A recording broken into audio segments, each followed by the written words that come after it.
Hi అండి. విదేశాలకు చదువుకోవడానికి వెళ్తున్న విద్యార్థులు సూట్ కేస్ కొనేటప్పుడు ఏది పడితే అది కొనకండి. ఎందుకంటే నేను చాలా వీడియోలు చూసి చాలా షాపులు తిరిగి నేను ఒక సూట్ కేస్ కంపెనీని అయితే సెలెక్ట్ చేసుకున్నాను. అదేంటన్నది మీకు వీడియో చివరిలో చెప్తాను. ఎవరు కూడా స్కిప్ చేయకుండా లాస్ట్ వరకు చూడండి.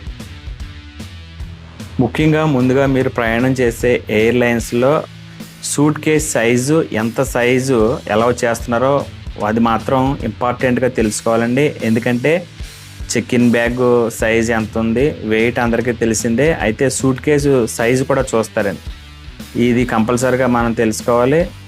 తర్వాత క్యాబిన్ బ్యాగ్ సైజు ఒక్కో దానికి ఒక్కో సైజు ఉంటుంది. కాబట్టి మీ ఎయిర్లైన్స్ ముందు ప్రయాణం చేసే ఎయిర్లైన్స్లో ఎటువంటి సైజులు అలౌ చేస్తున్నారో ఒకసారి అదైతే చెక్ చేసుకోండి. సూట్ కేస్ కొనేటప్పుడు మొదటగా మనం చూడవలసింది క్వాలిటీ. చాలా దూర ప్రయాణం చేయాలి కాబట్టి వీల్స్ స్ట్రాంగ్గా ఉండాలి. ముఖ్యంగా 8 వీల్స్ ట్రాలీ అయితే ఎయిర్పోర్ట్లో మనం తీసుకెళ్ళడానికి చాలా సౌకర్యంగా ఉంటుందండి. ఒక్కొక్క దానికి 2 వీల్స్ ఉండాలి, మొత్తం 8 వీల్స్ ఉండాలి. రెండవది suit case material. Hard cell suit case అయితే లోపల ఉన్న వస్తువులు మంచి ప్రొటెక్షన్గా ఉంటాయి, కానీ వెయిట్ కూడా ఒక్కోసారి చెక్ చేసుకోవడం చాలా మంచిదండి.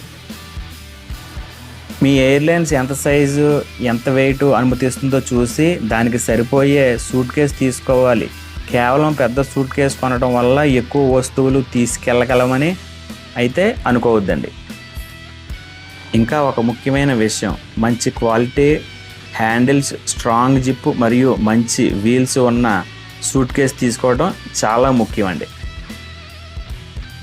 అందుకే సూట్ కేస్ కొనేటప్పుడు నా సలహా ఒక్కటేనండి. నేను ఇవన్నీ ఇప్పుడు ఏవైతే మీకు చెప్పానో ఇవన్నీ చూసి నేనైతే 3 పీస్ సెట్ అమెరికన్ టూరిస్ట్ అయితే తీసుకున్నానండి. ఇది నాకు దాదాపుగా 9,500 అయితే పడింది. ఓకేనండి, ఈ వీడియో మీకు నచ్చితే లైక్ చేయండి. మరిన్ని వీడియోల కోసం మన ఛానల్ని సబ్స్క్రైబ్ చేసి నన్ను సపోర్ట్ చేయండి. ఓకేనండి, ఉంటాను. బాయ్.